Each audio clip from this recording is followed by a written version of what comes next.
পরে হুজুর সাল্লাল্লাহু আলাইহি সাল্লামকে আল্লাহ বলবেন, ঠিক আছে আপনি জাহান্নামে ঢুকেন। তো হুজুর জাহান্নামে ঢুকবেন, খোঁজ করে করে সবগুলারে জাহান্নামেতে বাইর করে। শেষে আর হুজুরের নজরে পড়ে না, কারণ নামাজ নাই তো, নামাজের অজুর কারণে না অঙ্গ প্রত্যঙ্গ গুলা চমকাবে, তো হুজুর চিনবেন। এখন তো নামাজ নাই, জীবনে এক ওয়াক্ত নামাজও পড়েনি, তো হুজুর আর চিনেন না, কিন্তু তার কাছে তো ঈমান আছে। তো হুজুরকে জিজ্ঞেস করে, এই বেটা তোর কাছে বোতলের পানি নেই? রে কইলে তো সমস্যা রে বাবা, আমি দেখছি তো তোকে ইয়ানের যে মেহমানদারি যে বাপ, আওলাদ রসুল্লে কই বসাইছিস আমি দেখছি না। তোরে কে কইছে বাদশারে দাওয়াত দিবেন লেগে?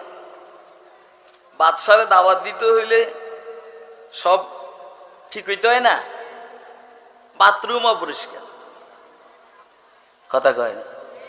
মোহতান সাহেব রাগ করবে, আমি তো রাগ করাইবার লেগেই আসছি,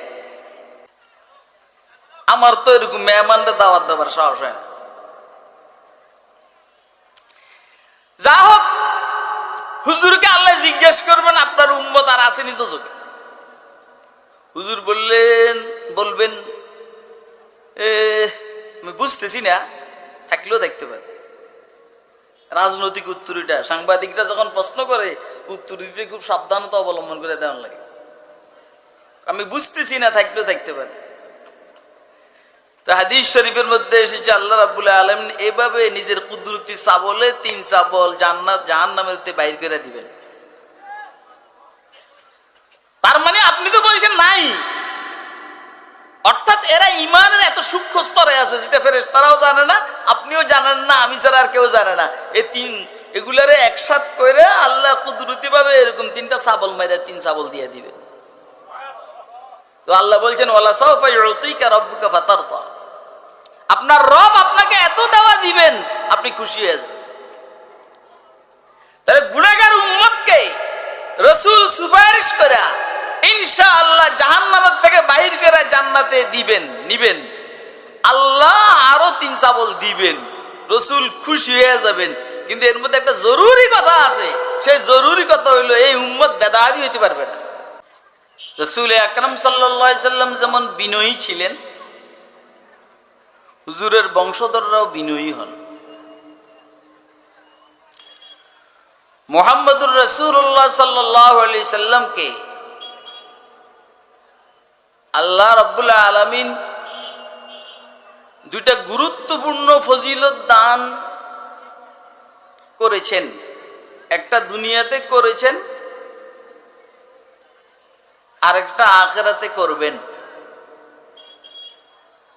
দুনিয়াতে যেটা করেছেন এটার নাম মেরাজ,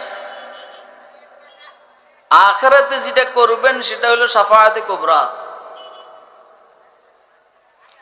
নবী আলাইহিস সালামের মধ্যে মাত্র হুজুর সাল্লাল্লাহু আলাইহি সাল্লাম একজনকে আল্লাহ পাকের নিজ বাড়িতে, যেখানে আল্লাহ পাকের হেড অফিস আরশে আজিমে দাওয়াত দিয়ে নিছেন, এটার নাম মেরাজ। আর ময়দানে মাশরে শাফাআতে কুবরা দান করবেন। যখন কোন পয়গম্বর সাহস করবেন না বিচার কার্য শুরু করার জন্য আল্লাহর কাছে সুপারিশ করার, তখন হুজুর সাল্লাল্লাহু আলাইহি সাল্লামে সুপারিশ করবেন, শাফাআতে কুবরা এটার নাম। এই দোনোটা আল্লাহ রাব্বুল আলামিন হুজুর সাল্লাল্লাহু আলাইহি সাল্লামকে দান করেছেন, করবেন। পিছনের মূল কারণ হলো তাওয়াজু আর বিনয়। মাখলুকের সাথে বিনয়ী ছিলেন হুজুর সাল্লাল্লাহু আলাইহি সাল্লাম। মাখলুকের সাথে, সৃষ্টি জগতের সাথে হুজুর সাল্লাল্লাহু আলাইহি সাল্লাম বিনয়ী ছিলেন। এই জন্য পুরা সৃষ্টি জগতের পক্ষ থেকে হুজুরকে আল্লাহ শাফাআতে কুবরার দৌলত নসিব ফরমাবেন। আর আল্লাহর সাথে বিনয়ী ছিলেন। কি পরিমাণ গোলামি আর ইবাদত আল্লাহ করছেন, রাসূল করছেন। মাবুদিয়ত যেমন আল্লাহর মধ্যে শেষ, আবদিয়ত মুহাম্মদ সাল্লাল্লাহু আলাইহি সাল্লামের মধ্যে শেষ। আল্লাহ যেমন মাহবুদের মধ্যে একক, মুহাম্মদ সাল্লাল্লাহু আলাইহি সাল্লাম গোলামের মধ্যে একক। এত ইবাদত করার পরও বলেন আল্লাহুম্মা লা উসি সানান আলাইকা আনতা কামা আসনাইতা আলা নাফসিকা। আল্লাহ, যেভাবে আপনার প্রশংসা করার দরকার সেভাবে আমি পারি নাই, পারবো না। তো আপনি এমন, যেমনটা আপনি নিজের ব্যাপারে বলছেন আপনি তেমন। এটা হলো শেষ। এত গোলামির পরে এত তাওয়াজু, এত বিনয়।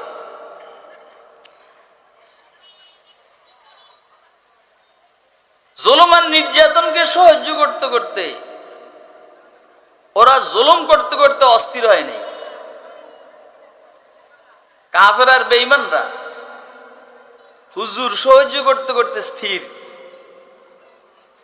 ওরা জুলুম আর নির্যাতন করতে করতে অস্থির, হুজুর সহ্য করতে করতে স্থির। এরপরও আল্লাহ হুজুরকে বলেন খুজিল আফওয়া ওয়া'মুর বিল উরফি ওয়া'রিদ আনিল জাহিলিন। এজন্য আল্লাহ হুজুর সাল্লাল্লাহু আলাইহি সাল্লামের এই তাওয়াজু আর বিনয়ের কারণে হুজুরকে আল্লাহ মেরাজে নিয়ে গেছে। এটা রাসূলের অবস্থা। আওলাদ রাসূল সৈয়দ হোসেন আহমদ মাদানী রহমতুল্লাহ আলাইহির দিয়ে একটা ঘটনা বলি।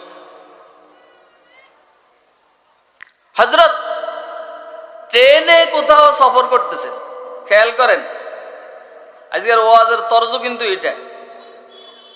হযরত ট্রেনে কোথাও সফর করতেছেন, হযরত মাদানী রহমতুল্লাহ আলাইহি।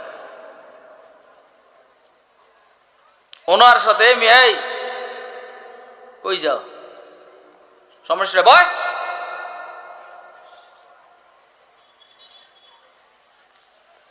আরে আমি তো এই বুজুর্গের কারণে এই যে নরম হয়ে রয়েছি, আমি তো এত নরম না। চিল্লেনি শুনতে আসো না।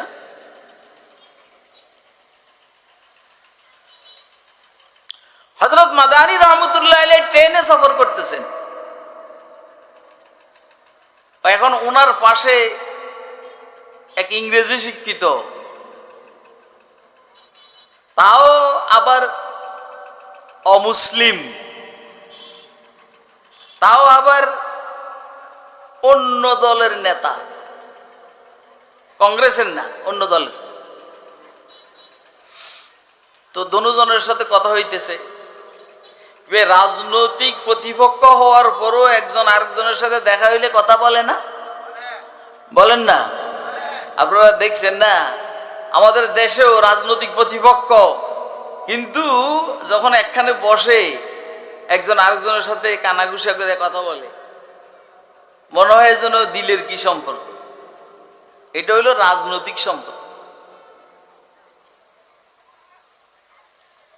আপনি বুঝতেই পারবেন না যে একজন আরেকজনের কত বড় প্রতিপক্ষ। এইটা হইল মানুষের মেজাজ। হযরত মাদানী কথা বলতেছেন ওনার সাথে, উনিও কথা বলতেছেন। তো হঠাৎ করে ওই ভদ্রলোক বললেন যে আমি একটু ওয়াশরুমে যাব। ট্রেনের ভিতরের ওয়াশরুম।